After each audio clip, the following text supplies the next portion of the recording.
در ولایت ختلان بیش از 56 هزار خواننده مکتب تحصیل را در مکتب‌هایی که در منطقه‌های از لحاظ آفت‌های طبیعی خطرناک جای گیرند آغاز می‌کنند.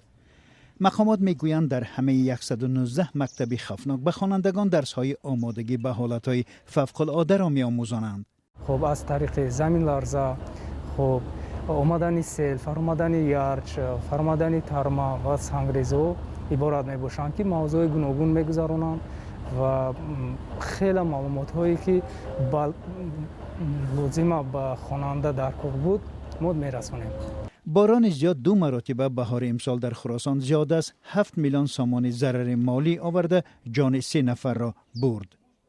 2 مکتب پوره خراب شد. در این حادثه 67 منزل پوره خراب شده، 10 خانه دیگر ضرر دیدند. از 67 خانه امروز ما سر کردیم.